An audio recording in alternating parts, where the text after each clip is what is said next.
Hello people, welcome to Shan's world and a grand welcome to Shan's cooking explosion. అందరూ నాతో పాటు travel చేసి బాగా అలసిపోయినట్టున్నారు కదా, కొంచెం relax అవుదామా?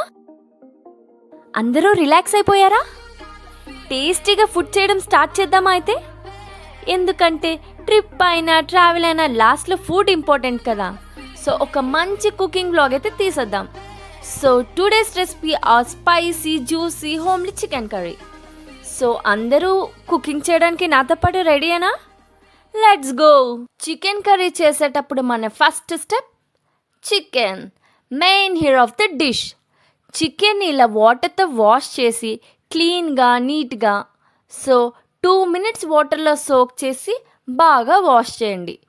Here no compromise because hygiene important కదా.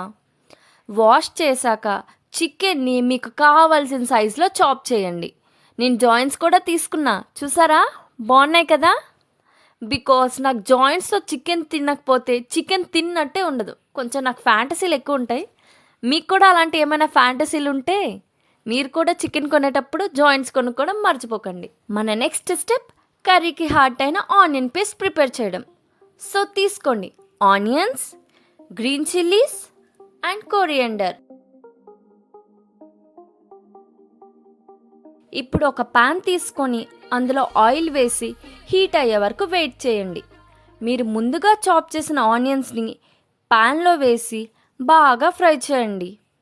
ఆ ఆనియన్స్ గోల్డెన్ బ్రౌన్ అయ్యే వరకు మీరు ఫ్రై చేస్తూ ఉండాలి. ఇలా నేను చూపించినట్టు గోల్డెన్ బ్రౌన్ అయ్యాక స్టవ్ ఆఫ్ చేయండి. నెక్స్ట్ అదే ప్రొసీజర్లో మీరు గ్రీన్ చిల్లీస్ కూడా ఫ్రై చేయండి ఒక 2 minutes. ఆ తర్వాత ఆ గ్రీన్ చిల్లీస్ అండ్ ముందుగా ఫ్రై చేసి ఉంచుకున్న ఆనియన్స్ని ఒక బౌల్లో వేసి గ్రైండ్ చేసి పేస్ట్ ప్రిపేర్ చేసుకోండి. ఇంక మన కర్రీకి బుల్లెట్ రెడీ అయిపోయింది. సో మన హీరో వచ్చేసాడు, మన బుల్లెట్ కూడా ప్రిపేర్ అయిపోయింది. ఇప్పుడు next process marination, secret of every great curry.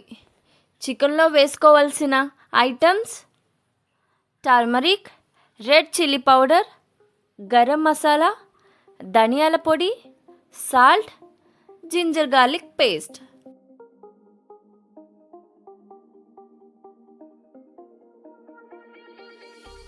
ఇలా ఇంగ్రీడియంట్స్ అన్నీ చికెన్లో వేసి బాగా మిక్స్ చేయండి. ఎంత బాగా మిక్స్ చేస్తే అంత మంచి టేస్ట్ వస్తుందన్నమాట. సో లాస్ట్లో ఒక లెమన్ వేసి ఒక ఫైనల్ టచ్ ఇచ్చేయండి.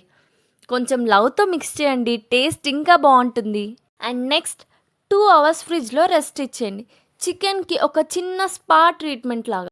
నెక్స్ట్ ఒక పాన్ తీసుకొని ఆయిల్ వేయండి. అది బాగా హీట్ అయ్యాక ఏలక్కాయలు, బే లీవ్స్, లవంగాలు, ఇంకొంచెం అల్లం వెల్లుల్లి పేస్ట్ యాడ్ చేయండి. యాడ్ చేసి అది బాగా ఫ్రై చేయండి. మనం ముందుగా మ్యారినేట్ చేసుకున్న చికెన్ని ఈ ప్యాన్లో యాడ్ చేయండి. అది కొంచెం బాగా కుక్ అయినంత వరకు వెయిట్ చేయండి. సో ఇప్పుడు మన పాన్ మీద ఒక మూత పెట్టి దాన్ని ఉడకనివ్వండి. ఒక 5 to 10 minutes తర్వాత మీరు ముందుగా ప్రిపేర్ చేసిన ఆనియన్ పేస్ట్ని ఈ చికెన్కి యాడ్ చేయండి.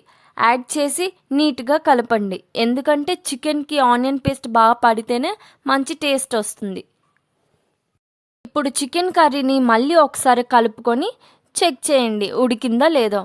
ఇలా ఉడికిన తర్వాత చికెన్ మీద కొరియండర్ లీవ్స్తో గార్నిష్ చేసుకుంటే ఎంత రుచికరమైన మన చికెన్ డిష్ అయితే రెడీ అయిపోయింది. ఇది ఒక హాట్ రైస్తో కానీ రోటీతో కానీ ఈవెన్ జస్ట్ స్పూన్తో తిన్న చికెన్ కర్రీ సూపర్గా ఉంటుంది. ఈ రెసిపీ నచ్చిందా మీకు? నచ్చితే నచ్చిందని కామెంట్లో చెప్పండి.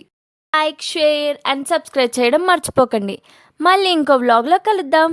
Until then keep smiling. Bye for now.